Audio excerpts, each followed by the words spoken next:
Hello everyone and welcome to the first opening video series on my channel. And today I want to show you the Deutz Gambit, the gambit which helped me win a lot of games in over-the-board chess, in online chess, and I think it might help you a lot as well. I'll leave a link in the description to the whole file, to the one that I'll be analyzing right now, so you might go every time. You might check it out right now and learn with me. And I think, it's a great gambit if you wanna win fast and easy with white pieces. So let's begin. So there's a lot to analyze, and you see the starting moves on your screen: e4, e5, knight f3, knight c6, bishop c4. So in the next video, in the next opening video, I'll analyze knight f6, but today we'll solely focus on bishop c5. And actually I think I'll add knight f6 move to the same file. So, let's say give it a couple of more weeks and I'll try to make sure knight f6 is included here as well. So you kind of have the whole thing in one file. So you can go there anytime and, repeat the moves. So go castle, knight f6. So d6 is one of the options, but I think d6, it's a normal move. I would play h3 here just to, get rid of this bishop g4 pin. And in case of knight f6, rook e1, you kind of continue with simple development, takes, knight f2, king f2, knight d4, king g3. Looks wild, but I don't think that will ever happen on the chessboard. There is no way your opponent will play knight f4. Yeah, the idea is to rook e4, d5. But guys, look, if you're below 1000, just don't even worry about it. Yes, d6 might be played, but you might even continue with c3, d4. But I think h3, rook e1, and then c3, d4 is just a simple development opportunity for yourself. So it's all good. So bishop c5 castle, knight f6 is the move which we will concentrate on. And passive options include d3 and rook e1, and that's our two standard options, rook e1 and d3. And then, if you're familiar with the Italian game, you should be good. But I think that if you are, let's say, from 1000 to, let's say, 2000 rating range, I think you gotta play d4, guys. You gotta play move d4, and I think it will, you should be able to win a bunch of games with this, guys, because if you want me, I can record several videos on different games I played in my childhood, because I have my freaking notebook with all the games I played. And pretty much every game with white pieces, and when I had this e5 against myself, I played d4 and I played Deutz Gambit. And I won a bunch of games against, at that time FIDE rating wasn't as popular in Russia, so I played some, relatively, let's say 1700s, let's say if I kind of transpose the rating to FIDE, like 16, 17, and I beat them without any trouble. And online, of course, as I played more games, I became more and more experienced in this line, and I knew more and more things. And today I want to show you what you might do here, and what do you think is the best capture here. There are multiple moves, and the best move is actually bishop d4, but we'll analyze it as the last thing. So let's first take a look at probably knight d4. That's not a popular option, but still, I have faced it in over-the-board chess. So here you take on f5 and you immediately threaten on f7. And here, after castle, which looks extremely logical, guess what? Black are already lost. Forced? It's forced. The problem is here queen e7 is the best move, but guys, queen e7, I have never faced this move in over-the-board chess. Many people play knight d4, but I've never seen queen e7 played on the board, even though it's the best move according to computer. This will never happen. All people will play castle, and here you'll play bishop e3. And now it turns out that the best move is knight e6, and here the win is basically forced. You take on e6, you take on f7, and then you take on f3. And now, as of right now, you're up a piece. Pawn goes to g6 and you play knight g6, h takes g6, bishop g6, and you have an absolutely dominant position. Rook f4, rook h4 is coming, knight c3. You just dominate the game. Knight g4, rook f3 takes, queen h3 is coming, queen f6, takes. And yes, you might say, alright, I mean, this doesn't look that winning because knight f3, rook e1, knight g4. But guys, I mean, black are completely underdeveloped. Bishop d7, knight c3, bishop f5, and in reality, white get a huge advantage. They're up a pawn and should be able to win the game. So, but let's take a look. I'm not sure if there is anything much to analyze after 94. I don't think there's a lot of stuff. So let's take a look at the most popular move that you'll probably face the most. He takes d4. And here there's only one good line for black pieces, but I think, I mean, guys, below 1500, I don't think it will be ever played, so you might gain a lot of rating points. So you play 5, you immediately attack the knight. Now the best move is d5. Let's take a look at knight d4. That's actually the move that I faced a lot when I was a kid. And guess what? After queen e2, it's lost. You basically win a knight because there is no way to protect it in a good way. And yes, you might try a different move, d5 or 5, but it just never works. Knight is basically lost. You just exploit the pin on e file. So knight g4 is another option, and I also recently played in an online tournament. I mean, against not a good chess player, and he played knight h5. I think knight h5 is actually not full move, because after knight g5 it turned out that it's a complete collapse, because I'm threatening to take on f7. There's nothing that black can do. Because look, knight is on h5, I mean, it's just under huge attack, and yeah, it's all over. So knight h5 is never an option, so knight g4 and c3. The point is after knight e5, or let's say d takes c3, which we'll analyze right now, bishop f7, king f7, and queen d5. And that's what I have faced in all the board chess as well. And here, after queen c3, white get a very dominant position. According to computer, it's already completely winning. You might play bishop g5 next, you might play bishop f4 and simply continue with development. Black's bishop needs to develop from c8. It's just a trouble. There's not a lot of stuff that black can do. Knight e5 is just probably cannot be taken, because let's say knight e5, you just take knight e5 and you go rook e1, and it's all over, because now d6 you go f4 and pick up a knight on e5. So it's not an option. And if knight g e5 takes rook e1, d6 takes, and you win a piece. Basically 2 pieces under attack. There's nothing that you can do. If bishop b4 looks like attack the rook, and if d takes e5, bishop e1, you can simply play queen a4 and then pick up a bishop on b4.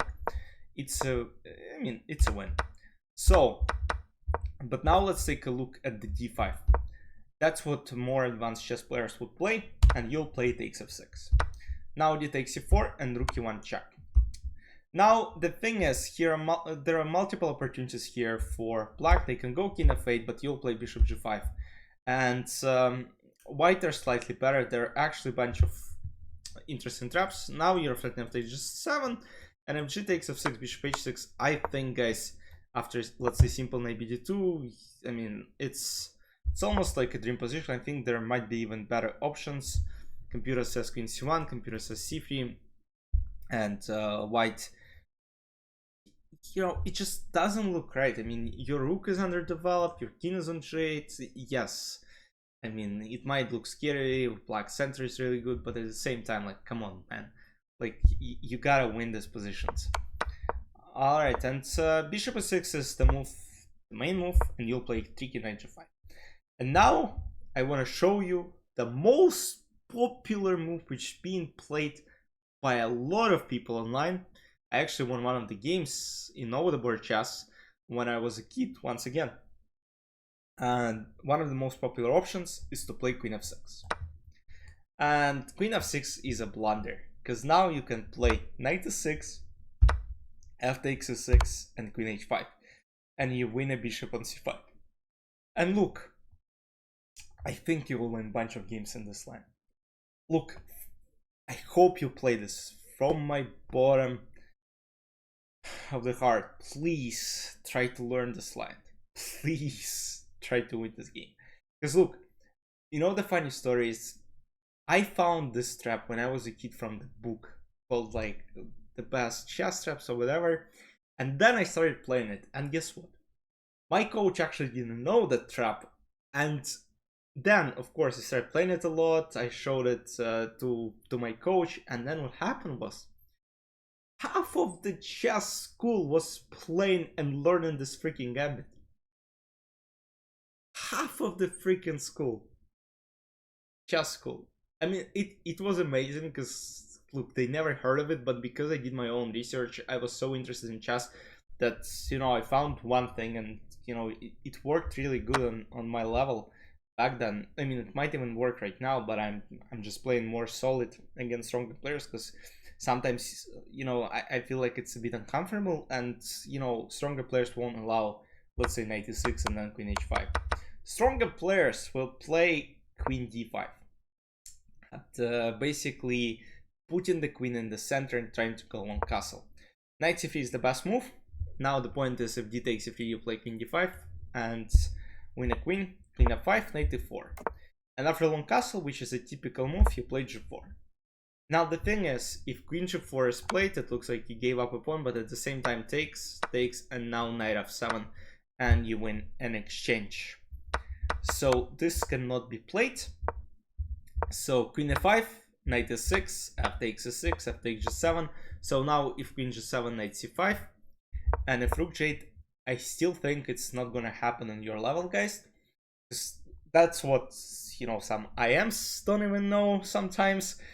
But there's everything in the file, so go check it out. And if you have any suggestions, maybe some lines, I can add them. So let me know in the comment section. Look, guys, I want it to be as, as convenient for you and as, as advanced and as much material as I possibly can include in the file. So once again, if there are any lines missing, please let me know and I'll add them. So, but yeah, basically, yeah, that's the main line. And let's get to bishop d4. Because bishop d4, there's also a lot of good things to analyze. Look, bishop d4 is the move. Yes, it's the best. Many stronger players would know this move, but bishop d4 looks very illogical because you give up your bishop for what? For a knight d4. Now e takes d4, I don't even want to analyze it because then we transpose to Deutz Gambit, and I think you can just play e5 and you get a huge advantage. So there's not much analysis, but if you want me to add, I'll add it. So knight d4 and now bishop g5. Bishop g5, well, f4 is one of the main moves, but bishop g5 I thought is a good move just because you set up a little trap. Now there's a beautiful line, h6, bishop h4, and now if, black want to be too greedy and play g5, skittish. f4 is an insanely good move. And now the point is, if g takes f4, you take on f4, and you might ask, why not take the bishop? If g takes h4, f takes e5, both knights are under attack, f file is opened, and the best move here is d5, which I don't think any player below 2000 will ever find.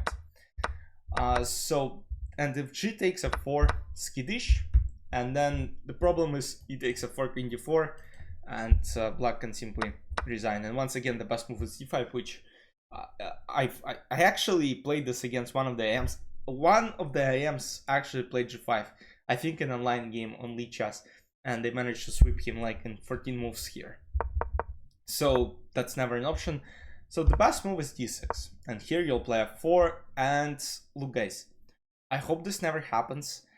If you're, let's say, 2000 rated player, I still think that might never happen, but if it does, you at least will get some, playable position. Bishop g4, bishop f6, bishop d1, bishop d8, and you basically get 2 pieces for the rook. Yes, the position might not be as good because, black pick up a lot of pawns, but I still think you got bishop, you got knight potentially jumps to d5, then to f4, rook d1, controlling center. So should be more or less fine. I still think that's never gonna happen. h4, just to not allow g5 to happen, and then maybe, you end up taking on f4 and then try to put pressure on f7. Yes, that's a playable position, might not be the best, might not be the one that you want to play, but you might have no choice. But I still think, that first of all, bishop d4 will rarely happen. At least I hope that people don't know theory these days. at least below 2000 levels, so you can win more games.